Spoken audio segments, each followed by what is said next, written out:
So,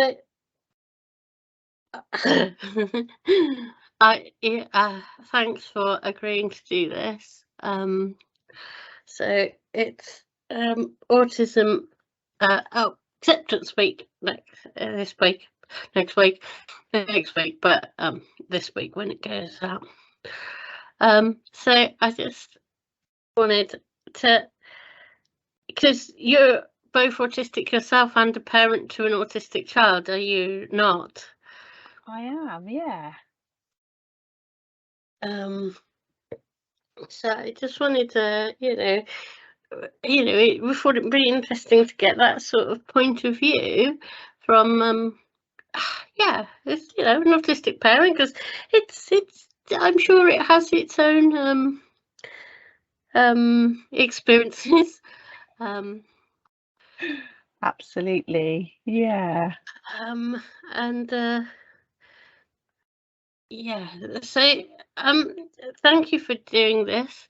I have a couple of questions, but basically, I just thought it'd be nice to have a little bit of a chat, really, and talk as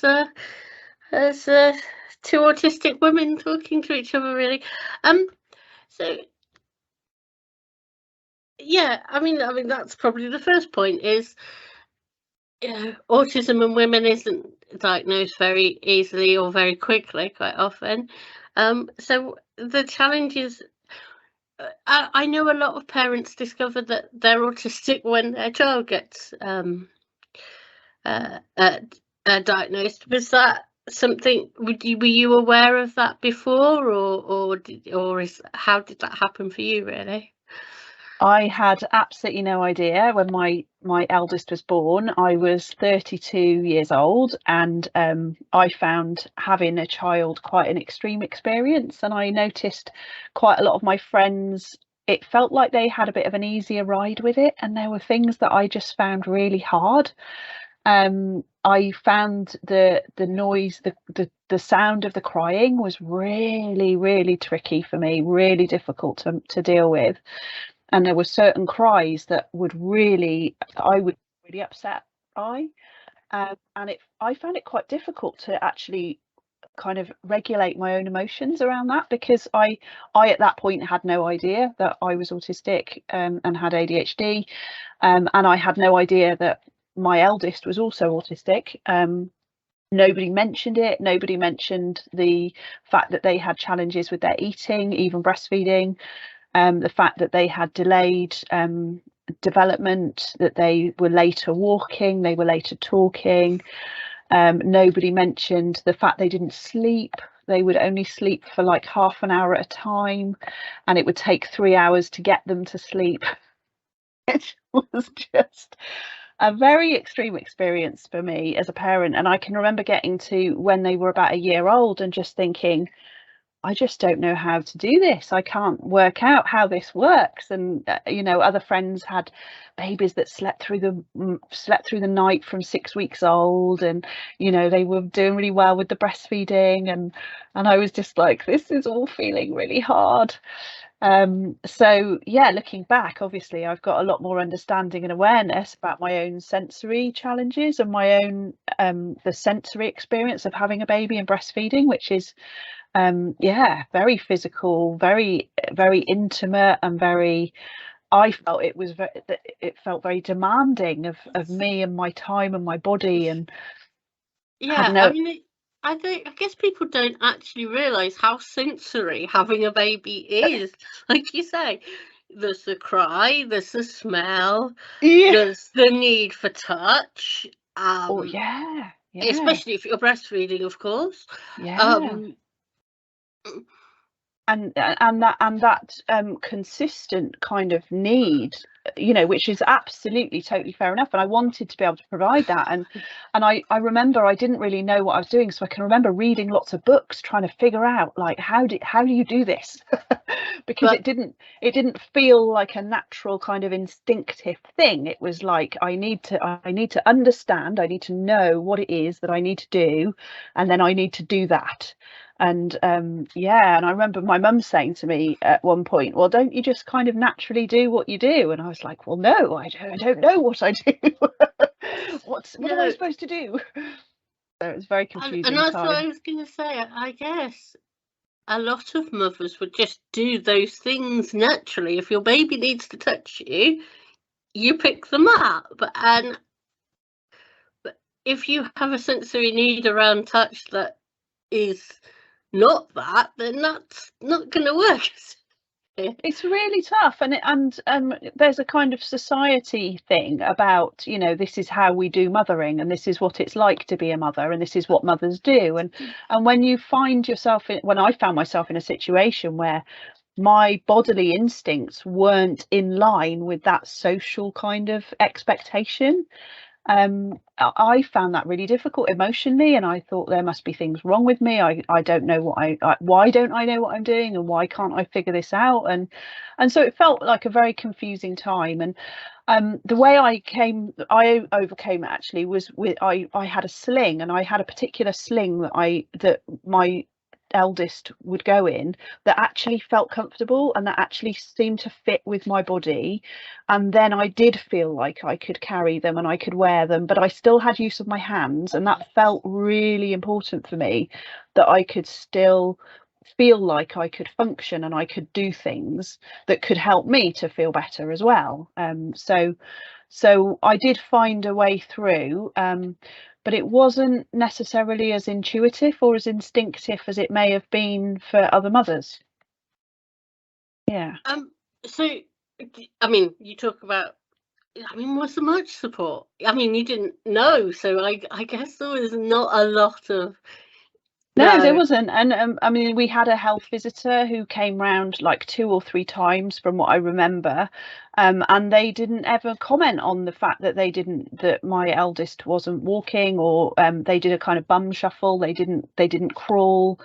Their speech was delayed, and you know, when we went through the process when they were 9 of actually getting the diagnosis for autism, you know, the diagnostic part of the diagnostic was about their early development, and one of the practitioners said, did nobody ever mention this? And like the fact they would only eat white food, you know, which you know, isn't necessarily a standard approach to eating. But if you're autistic yourself and you only eat certain foods, there's nobody telling you. No. I certainly know. I don't know. Like, I divide my food so that I eat one food stuff at a time, and nobody told me that was weird until I got to college, and people went, "Yeah, that's weird." You know, but your child's going to pick that up, aren't they? So you know, you don't think that's different. We didn't, and you, exactly like you say, you get into your own routine, you get into your own way of doing things, and I do what feels comfortable for me in the order that feels comfortable for me, and I've never questioned that or wondered why that might be, or certainly I didn't at that point. So no, it was interesting. And things like we would go to the park, and they would want to sit on the bench and watch everybody else at the park, and they didn't want to get involved. And I'm quite an activist kind of person, and I would be wanting to go and do stuff, and I'd be like, come on, and they'd be like, no, sit and watch and observe. And we would do that for like 5 or 6 times, and then one time they would just get up and go, and then they'd do it, and it would all be perfectly fine. They'd never fall over because they'd watched everybody and they knew how all the equipment worked. And once they felt ready, then they would go and do it, and they would do it perfectly. And yeah, it was a really interesting experience, but it wasn't yeah, there were bits that felt quite uncomfortable with no idea what I was doing. So, I mean, do you have different routines now, or because like you know, how do you fit your needs and your sensory needs and your routine around theirs? Because you're different people, and I say it a lot, but you've met one autistic person and you've met one autistic person. I presume that there can be some complications about fitting both your sensory needs and your autistic needs around each other. Absolutely. And that's definitely got easier as we've both gained more knowledge and understanding of ourselves and of each other. And it's also got easier as they've got older, because there's an opportunity to actually negotiate and to be able to say, do you know what, actually right this minute, I just need a moment and I will go and do what I need to do, and I'll come back and then I'll be able to help you. And age 14, as they are now, they're in a position to be able to go, yeah, do you know what, I'm okay to wait. That didn't happen, you know, when they were a child, a toddler, and, you know, for a lot of the years. So now we are in a much better position. I've got much more awareness about what I need. I can hear the noises that are going to set me off and get me dysregulated and get me feeling unsettled. I can identify that, and I can then take some time out. I can go and have some quiet time. I could put on a different piece of music. I know what I can do to regulate myself. I'm also much more aware of what they need, and I know if there's a particular bit of sunlight coming through the window at a particular angle, you know, that very quickly that can get them very dysregulated.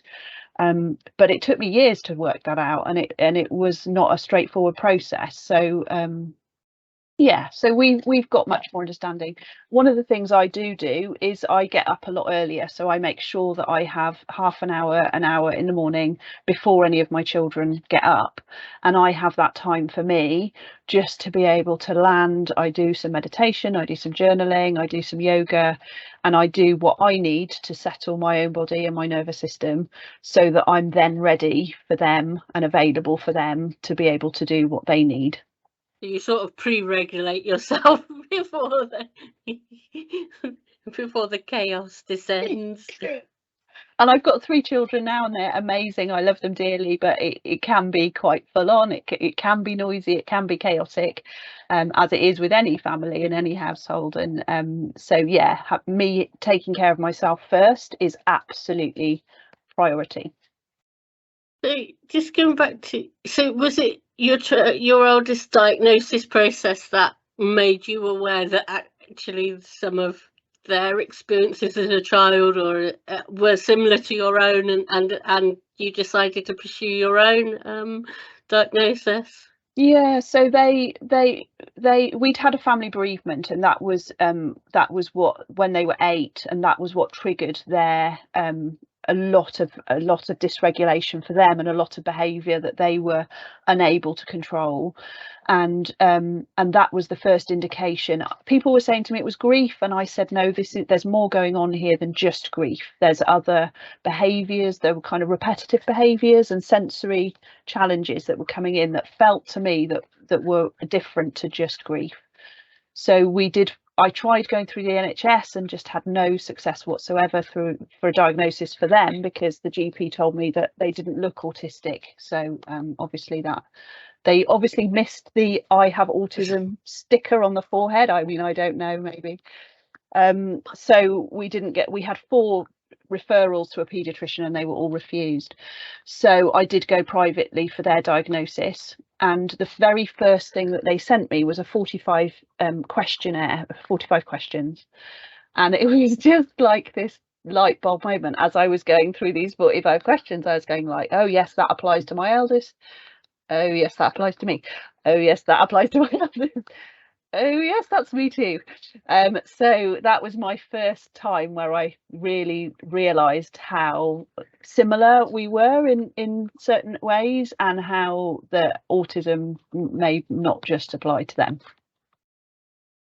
Yeah, I think a lot of parents find that, don't they, that their autistic child, you go, especially if you're talking to your parents about what you were like as a you know, that whole why can't they sleep, why don't they sleep, why don't they crawl, why don't they talk. I certainly know, talking to my mum about my diagnosis, she went, yeah, you didn't you didn't say proper words until you were 4. And I was like, nobody picked that up. No. No, nobody mentioned that. Yeah, and I didn't know what stimming was, for instance, and then when I found out more about it, I was like, oh, that's what I was doing when I was 3 and 4 and 5, and really stimming, all massive indicators. But nobody at that time had any thoughts about it, so yeah, really fascinating. See, yeah. So, how do you find talking to organisations like the schools and clubs and stuff? Because a lot of their communication is set up for the neurotypical world, and is that difficult to process? And parents' evenings even can be really loud and not, they might be set up for the autistic child, but they're not for the autistic adult, I presume. There's no recognition or understanding in my experience, and people just don't get it. They really just don't get it. I mean, it feels to me like they're only just starting to get the idea of what autism might mean for the children, and they're starting to understand what sort of adaptations they might need to make, but nobody has given it any thought at all. So for the adults, we went to an options evening the other day, a couple of weeks ago, which was to help my eldest choose their GCSEs.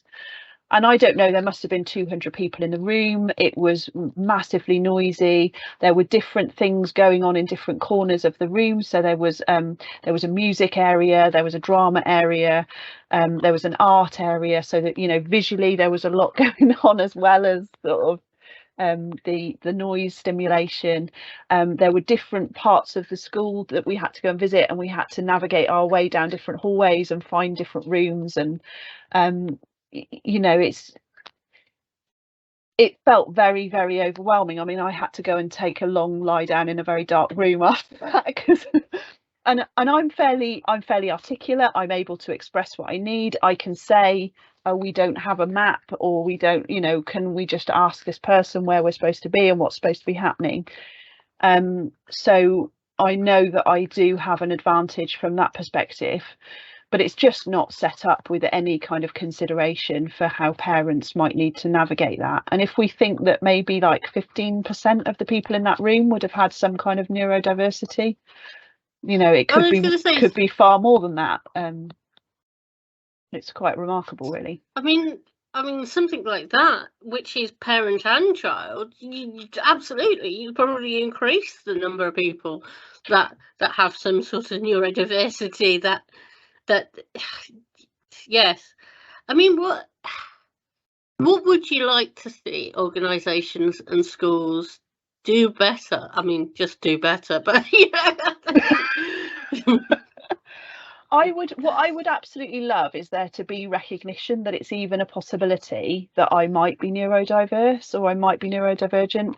And so an experience I had when my son was diagnosed with leukemia, we went to Bristol Hospital, and we'd started off at A&E, and we got transferred directly to Bristol Hospital, and we stayed there for 4 months in a very tiny room with a lot of noise. And I mean, it was all vital for him to keep him alive, and I totally get that. But from a sensory overload perspective, the lights were horrific.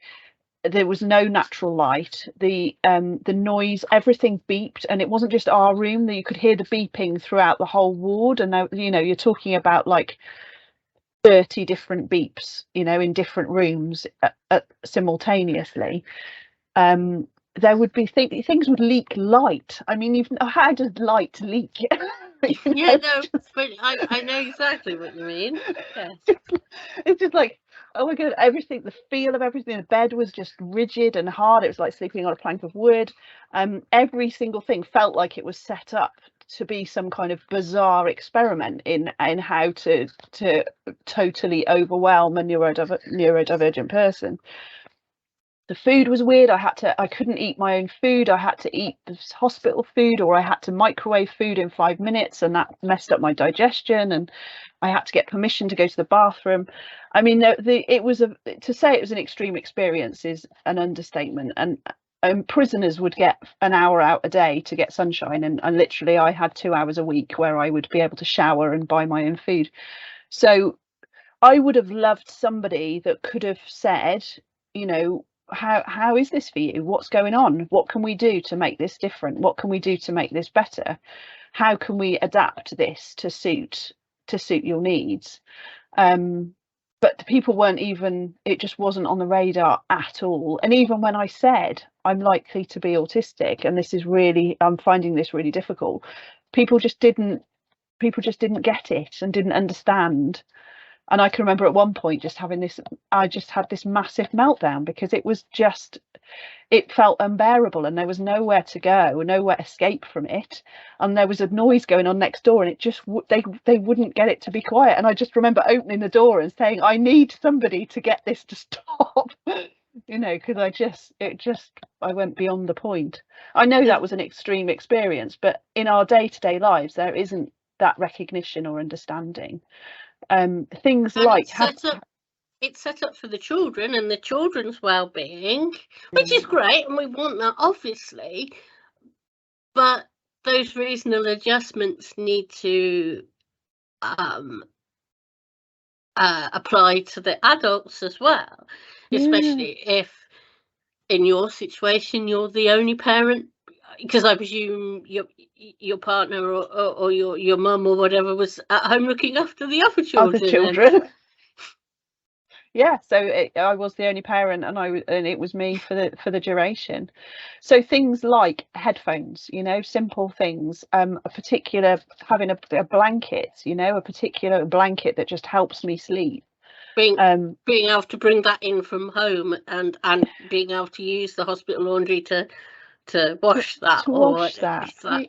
Yeah, absolutely. And fidget, you know, things to fidget, fiddle, you know, stuff to fiddle, just makes a massive difference. And it's knowing that yourself, what you need, and then it's being able to communicate that to other people.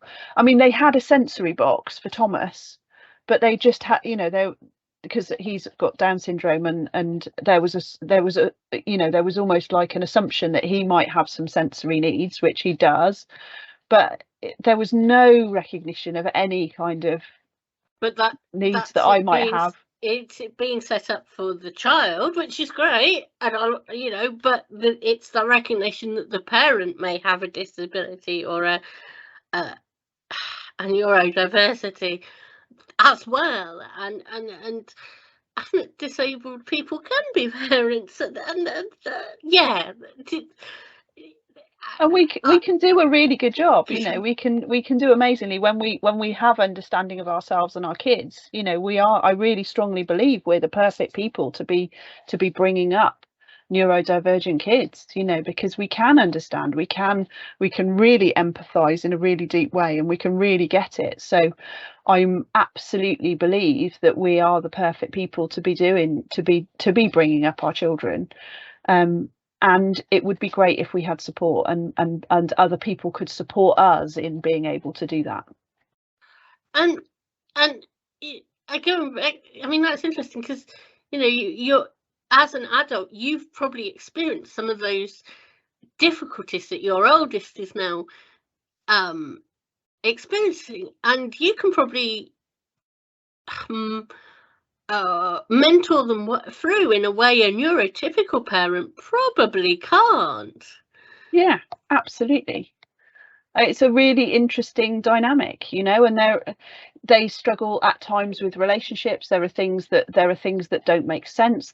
They can describe to me in great detail about situations that have unfolded with their friends, and I can have a real insight into what might be those challenges, what might be those sticking points that a neurotypical parent might not be able to unpick in the same kind of way. And I know what it's like to feel like your head's being drilled with a massive drill, because there's a particular noise at a particular frequency that, you know, you might rather have your toenails ripped out, right? So I can empathize with that in a way that if you just hear the noise and think that just sounds like a normal noise, then you might not have that same understanding. And talking of relationships and social stuff, of course, certainly when your children are younger, there's quite an element of parents being social together. How did you find that and navigate that, I guess, and then teach your oldest child how to navigate their own social relationships? Well, I've always been attracted to and had relationships and friendships and just been interested in people that I find quite quirky and quite different. And I never really thought about that until the diagnosis sort of point, and then thought, actually, the people that I'm interested in having relationships with are probably neurodiverse themselves. So actually having a child was a really interesting thing for me, because you go to parent and toddler groups and you're in with everybody. You know, there's neurotypical people, there's neurodiverse people. It's a real mixture. And it was really fascinating to me, because I certainly didn't feel like I gelled with some people. You know, there were parents who were having a particular approach or a particular experience, and it was just like, that's just not where I'm at. That's not how I am in the world. That's not really of interest to me.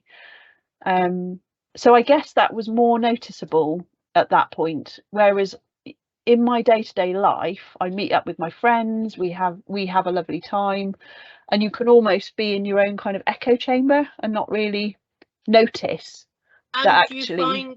You find your own tribe. I find it interesting Yeah. that you mentioned that the neurodiverse, the people that you're attracted to are fellow people that are neurodiverse. And then the neurodiverse. I certainly, in the last 2 years, have become very close to it. Became involved in a group of fellow neurodiverse people, and I was like, oh yeah, this is the first time I've really had friends, and it's because they're free. So yes, you find your own tribe, don't you? Yeah. And I think neurotypicals do that as well, but I think they mix their tribes slightly more than we do. I guess I don't know. Yeah, it's even, and I think. As people that are late diagnosed, particularly women, that we've learned to mask so much. I think we're on our own little journey of discovering sometimes our, oh yeah, that's when we masked, or that's when we just followed the social rules because that's what was presented to us. Absolutely. Yeah. Whereas maybe your child may actually know from 9 that they can, that they, you know, their self-discovery happens earlier. Yeah, and it's fascinating to me. It really is, and I've really appreciated my own journey, and I've appreciated what I've learned about myself. And it's been amazing to me to just for a number of my friends to get like diagnosis, either ADHD or autism. And it's like, oh, it's just not a surprise anymore. It's just like, yeah. It's amazing. Really, really fascinating. I haven't got any more questions. I just want to thank you very much. It has been very interesting for myself. I hope it's been a nice experience for you, and I hope other people get something out of it. Thank you. I really appreciate the opportunity. It's really lovely, and I've appreciated the time with you, so thank you.